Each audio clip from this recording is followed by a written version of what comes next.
ఆంధ్రప్రదేశ్ని కాస్త అత్యాచార ఆంధ్రప్రదేశ్గా మార్చేశారు. ఎక్కడ చూడు పేపర్ తీసినా, ఎవరి దగ్గరికైనా వెళ్ళినా, ఏదన్నా ఒక ఇన్సిడెంట్ చెప్తారు. ప్రతి ఊర్లో అంటే చావు లేనటువంటి ఊరు ఇల్లు ఉండదన్నట్టు మన కూటమి పాలనలో అత్యాచారం లేనటువంటి ఊరు లేదు. ప్రతి ఊర్లో ప్రతిరోజు ఎవరో ఒకరు ఏదో ఒక రకంగా బాధింపబడుతున్నారు, ఇబ్బందులు పడుతున్నారు. ఆడవాళ్ళు అఘాయిత్యాలైతే ఏమి, లైంగిక వేధింపులైతే ఏమి, ఒకటి కాదు, రోజు మాట్లాడుకుంటున్నాం, దీని గురించి రోజు చూస్తున్నాం. కూటమి ప్రభుత్వ పాలన మొదలైనప్పటి నుంచి 3 నెలల కాలంలోనే ఎన్ని కేసులు, దాని గురించి ఏమన్నా పట్టించుకుంటున్నారంటే ఏమీ లేదు.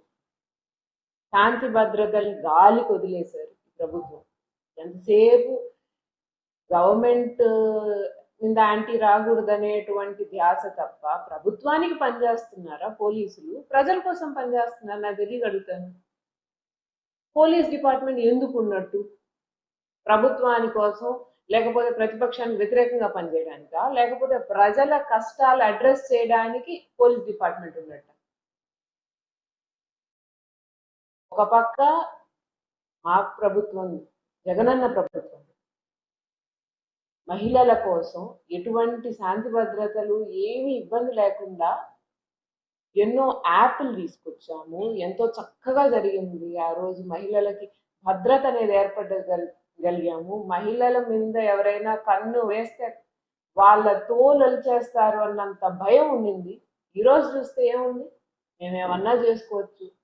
సాక్షాత్తు మంత్రులకు సంబంధించిన వాళ్ళే ఎటు పడితే అటు బిహేవ్ చేస్తున్నప్పుడు మమ్మల్ని మాత్రం ఏం చేస్తారు ఎవరైనా అనేటువంటి ధోరణికి వెళ్ళిపోయారు జనాలు కూడా. ఎందుకంటే మనం అనుకుంటాం జగన్ అన్న చేతల ముఖ్యమంత్రి, ఆయన చెప్పింది చేశారు, మహిళలకి రక్షణ కల్పించారు. అదే చంద్రబాబు నాయుడు గారు మాత్రం మాటలు ముఖ్యమంత్రి. ఎప్పుడు ఎత్తుకో, నేను అట్ట చేస్తాను, నేను ఇట్ట చేస్తాను, ఆడవాళ్ళని కానీ మీరు కన్నెత్తి చూశారని అంటే అదే వాళ్ళకి ఆఖరి రోజు, లేకపోతే ఎవరైతే ఆడవాళ్ళ మీద ఏమైనా అత్యాచారం చేస్తారో వాళ్ళ గుండెల్లో నిద్రపోతానన్నారు. ఏంటి, ఎక్కడ కనపడరు? యథావిధిగా అత్యాచారాలు, అఘాయిత్యాలు రోజు కంటే ఎక్కువ అవుతున్నాయి తప్ప ప్రతిరోజు తక్కువ అయ్యేటువంటి అవకాశం కనపడట్లేదు. కనీసం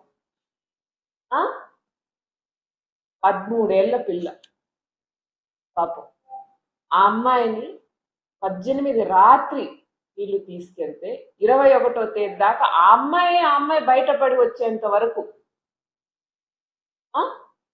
నలుగురు కలిసి ఆ అమ్మాయికి మాయమాటలు చెప్పి తీసుకొని వెళ్ళి ఆ అమ్మాయి మీద అఘాయిత్యం చేసి, సాక్షాత్ ఎక్కడ, మంగళగిరిలో. కనీసం ఆ అమ్మాయి పాటికి ఆ అమ్మాయి రాకపోతే పరిస్థితి ఏంటి? ఇటువంటి ఒక సంఘటన జరిగిందని కూడా తెలియదు బయటికి. ఎన్ని వెలుగులోకి వస్తున్నాయండి జరిగే వాస్తవ సంఘటనలో ఎన్ని వెలుగుకి వస్తున్నాయి అసలు. ఆ అమ్మాయి మీద అత్యాచారం చేశారు. ఆ అమ్మాయి మీద అత్యాచారం చేసిన తర్వాత వాళ్ళని, ఆ అమ్మాయి తప్పించుకున్నాక ఇప్పుడు వెళ్ళి వాళ్ళు పోలీసులు అరెస్ట్ చేసి ఏదో కేసు పెట్టేసి దాన్ని ఇంకా అయిపోయింది. మేము కేసు పెట్టామంటే మా పని అయిపోయింది. పోలీసులది జనాల్ని రక్షించడం పని కాదు. కేసు పెట్టేశాము, ఫార్మాలిటీ అయిపోయింది, మా పని అయిపోయింది.